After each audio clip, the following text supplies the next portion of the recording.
Bonjour, chronique littérature, aujourd'hui fantasy, fantastique, avec le dernier livre des merveilles de Lord Dunsany, dont le titre original est The Last Book of Wonder.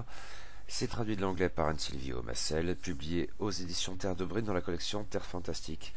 Les nouvelles reprises ici ont été publiées entre 1912 et 1916. Le recueil original date de 1916 et cette édition française de 2000. Je ne sais pas s'il y en a de plus récentes, je l'espère, mais c'est pas sûr. Et ça fait 166 pages. Cela faisait très longtemps. Retour à Lord Dunsany et à ses brefs contes d'une patte unique.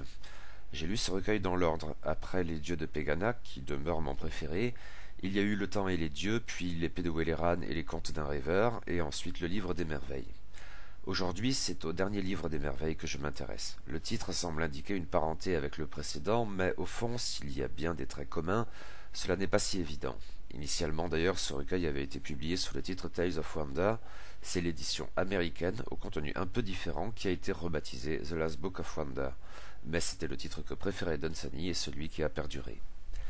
Bien sûr, ce qualificatif de dernier évoque aussi une transition dans l'œuvre de Dunsany qui, par la suite, délaisserait quelque peu ce genre de brefs contes oniriques qui avait fait la gloire de la première partie de sa carrière littéraire. Et on est tenté de le regretter, je suppose. Mais ceci, par essence, c'est un ressenti après coup, et il y a peut-être un autre biais qui opère ici, lié à la date de publication du recueil. Nous sommes en 1916 et le monde est plongé dans la Grande Guerre, avec tous les guillemets qui s'imposent, avec son cortège d'atrocités. Dunsany, qui avait une carrière militaire parallèlement à celle d'homme de lettres, est d'ailleurs de son propre aveu blessé et en convalescence lorsqu'il rédige la préface à son recueil, et tout indique qu'il s'agit justement de la préface à l'édition américaine. Une blessure qui n'a pas été infligée dans les tranchées, cela dit, mais lors de l'insurrection de Pâques 1916. L'Irlande, patrie du baron, est déchirée comme l'Europe l'est. Or, ce contexte peut biaiser quelque peu le ressenti du lecteur, conférer des connotations plus sombres à l'ironie grinçante dont l'auteur était coutumier éventuellement, et surtout privilégier le sentiment nostalgique et vaguement ou moins vaguement douloureux aux vignettes purement enjouées et flamboyantes de la fantaisie la plus onirique, si elles ne sont pas totalement absentes non plus. On croit trouver çà et là des échos de la guerre, quoi qu'il en soit, tristes et las, mais voilà, ça n'est pas toujours à bon droit. Les 19 contes compilés ont été puis républiés dans la presse entre 1912 et 1916, et bon nombre sont donc antérieurs à la grande conflagration qui met un terme à une époque et accouche dans le sang d'une autre. Mais le sentiment demeure souvent, et la préface semble témoigner ici d'une ambiguïté dans l'état d'esprit de l'auteur lui-même. Dunsany, sans en faire l'apologie, affirme ne pas critiquer la guerre en tant que telle, et surtout il tient à rassurer à son lecteur américain distant, pas encore impliqué, que les beaux jours reviendront, que le cauchemar prendra fin et que l'on rêvera à nouveau si jamais on avait arrêté de le faire. Mais la belle formule qui conclut cette préface laisse entendre un autre son de cloche. Ce qu'il offre à ses lecteurs, ce livre de rêve venu d'Europe, il l'offre comme au dernier moment l'on jette des objets de valeur, même si ce n'est qu'à soi-même, par la fenêtre d'une maison en flammes.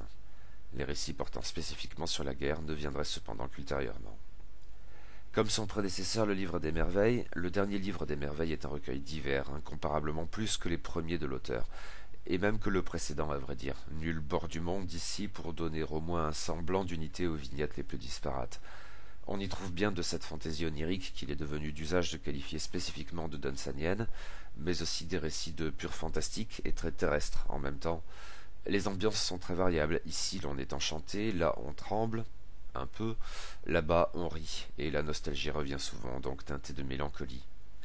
Mais s'il est un trait qui me paraît caractéristique de ce recueil et qui me semble faire écho à ces objets de valeur jetés par la fenêtre, peut-être aussi à l'idée d'un dernier livre de cette sorte, c'est l'abondance de fantômes d'histoires parmi les contes ici compilés.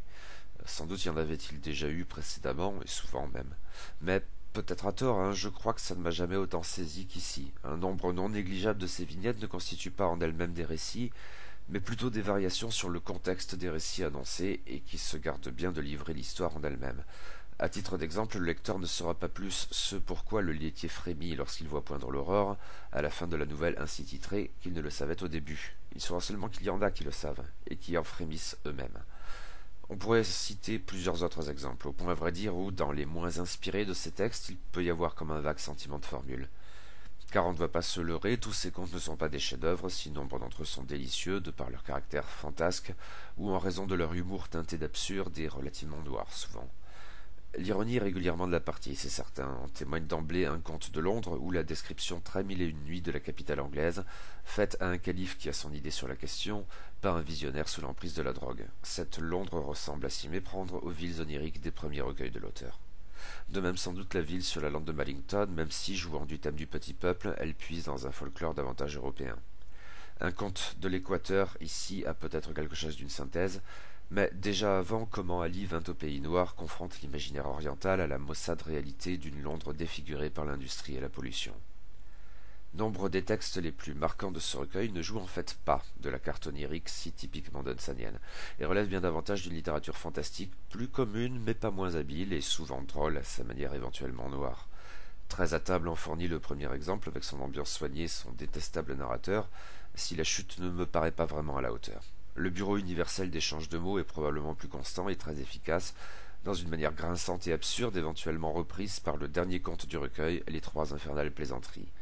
Il semblerait d'ailleurs que ces deux nouvelles précisément ont été les plus rééditées du recueil au point de devenir de véritables classiques. Il en va de même pour Le Jeu des Trois Marins, nouvelle dans laquelle Dunsany met en scène sa passion des échecs pour un résultat aussi intrigant qu'amusant. Ce conte, je le rapprocherais volontiers d'un autre, plus ironique encore, peut-être surtout parce que son auteur est un baron, Le Club des Exilés. Et je ne peux m'empêcher de me dire que ce récit grinçant était très à propos en 1915, la guerre devant bientôt faire tomber la plupart des monarchies européennes. Mais méfions-nous de ce genre d'interprétation. La tour de garde un peu plus haut semble faire écho à la guerre, à tout ce qu'elle a d'absurde et de naturellement récurrent, un sentiment exprimé dans la préface donc, mais ce texte date en fait de 1912.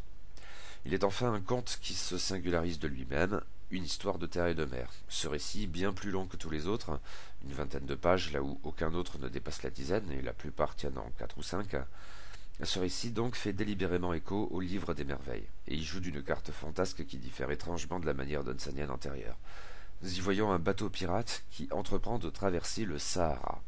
Cette nouvelle déborde d'un imaginaire enjoué et enchanteur avec quelque chose d'agréablement puéril, évoquant un petit garçon jouant avec ses Legos en ce qui me concerne. Et ça m'a aussi fait penser à du Terry Gilliam, disons. Cela dit, j'ai trouvé que ce texte s'éternisait un peu trop. Peut-être parce qu'avec Dunsany, je me suis habitué à des formats autrement condensés.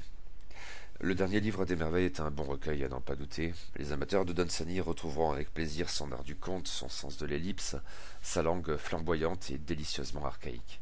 Maintenant, je ne saurais le hisser au niveau extraordinaire des premiers recueils de l'auteur et tout spécialement de son chef-d'œuvre, Les Dieux de Pegana.